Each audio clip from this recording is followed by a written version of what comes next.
నమస్తే welcome to our channel. భారత దిగ్గజ పారిశ్రామికవేత్త గౌతమ్ అదానీ నుంచి వేల కోట్ల రూపాయల లంచం తీసుకొని అదానీ గ్రూప్తో విద్యుత్ కొనుగోలు ఒప్పందాలు చేసుకున్నారు అంటూ వైసీపీ అధినేత వైఎస్ జగన్మోహన్ రెడ్డిపై ఆరోపణలు వెల్లువెత్తుతున్న సంగతి తెలిసిందే.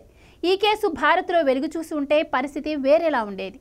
అయితే ఈ కేసు అమెరికాలో నమోదైంది కాబట్టి జగన్కు పెద్దగా ఇబ్బంది ఉండదని ఆయన సన్నిహితులు భావిస్తున్నారు. అంతేకాకుండా అమెరికాలో నమోదైన కేసులో అదానీనే ప్రధాన ముద్దాయిగా ఆ దేశ వ్యవస్థలు పేర్కొన్నాయి. ఎందుకంటే ఏపీకి తాము భారీ మొత్తంలో విద్యుత్తును అమ్ముతున్నామని, అందుకోసం విద్యుత్ ఉత్పత్తికి భారీ ఎత్తున పెట్టుబడులు అవసరమని చెప్పిన అదానీ అమెరికా పెట్టుబడిదారుల నుంచి భారీగా పెట్టుబడులను రాబట్టారు. ఆ నిధులను విద్యుత్ ఉత్పత్తికి కాకుండా జగన్ సర్కారుకు లంచం ఇవ్వడానికి వినియోగించారు అన్నది అమెరికా వ్యవస్థల ప్రధాన ఆరోపణ. వెరసి తమ దేశ పెట్టుబడిదారులను అదానీ మోసం చేశారని అమెరికా దర్యాప్తు సంస్థలతో పాటు ఆ దేశ కోర్టులు కూడా భావిస్తున్నాయి. జగన్కు అదానీ లంచాలు ఇచ్చిన వ్యవహారానికి సంబంధించి భారత్లో పెద్దగా చర్చ జరగడం లేదు. ఎందుకంటే ఈ కేసు నమోదైంది అమెరికాలో కాబట్టి. అయితే ఈ కేసుకు సంబంధించిన సమగ్ర ఆధారాలు బయటకు వస్తే మాత్రం జగన్కు కూడా ఇబ్బందులు తప్పవన్న వాదనలు వినిపిస్తున్నాయి.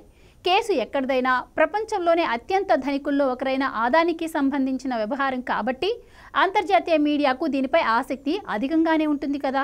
ఈ క్రమంలో రాయిటర్స్ సంస్థ ఈ కేసును మరింత లోతుగా పరిశీలించిందట. ఈ పరిశోధనలో ఆ మీడియా సంస్థకు పలు కీలక ఆధారాలు లభించినట్టు సమాచారం. ఆ కీలక ఆధారాలతో సదరు మీడియా సంస్థ ఓ సంచలన కథనాన్ని ప్రచురించింది. విద్యుత్ కొనుగోలు ఒప్పందాలు చేసుకున్న జగన్ అదానీ నుంచి 1750 కోట్లను ముడుపులుగా స్వీకరించిన మాట వాస్తవమేనని సదరు కథనంలో ఆ సంస్థ కుండబద్దలు కొట్టింది. దీనికి సంబంధించిన పూర్తి ఆధారాలు అదానీ అల్లుడు సాగర్ అదానీ ఫోన్లో ఉన్నాయని కూడా రాయిటర్స్ తన కథనంలో వెల్లడించింది. ఈ లెక్కన జగన్ చెబుతున్నట్లుగా సెకీ ద్వారా అదానీ సంస్థల నుంచి ఏపీ సర్కార్ తక్కువ ధరకేమీ విద్యుత్తును కొనుగోలు చేసేందుకు ఒప్పందం చేసుకోలేదని తేలిపోయినట్లే. ఎందుకంటే తక్కువ ధరకు ఒప్పందం జరిగితే అదానీ సంస్థల నుంచి జగన్కు ముడుపులు ఎందుకు అందుతాయి? అంటే మార్కెట్లో ఉన్న రేటు కంటే కూడా ఎక్కువ ధర చెల్లించేందుకు జగన్ ఒప్పుకుంటేనే ఆయనకు అదానీ సంస్థలు ముట్టజెప్పాయన్నమాట. ఇక అమెరికాలో తనకు అందుబాటులో ఉన్న ఆధారాలతో పాటుగా ఏపీలో తనకు లభించిన ఆధారాలు కూడా రాయిటర్స్ తన కథనంలో ప్రస్తావించింది. అదానీ సంస్థల నుంచి విద్యుత్ కొనుగోలు ఒప్పందానికి ఏపీలోని దాదాపుగా అన్ని శాఖలు వ్యతిరేకంగా ఉన్నప్పటికీ వాటన్నింటినీ పక్కన పెట్టేసిన జగన్ అదానీ సంస్థల నుంచి విద్యుత్తును కొనుగోలు చేసేందుకు అంగీకరించారట.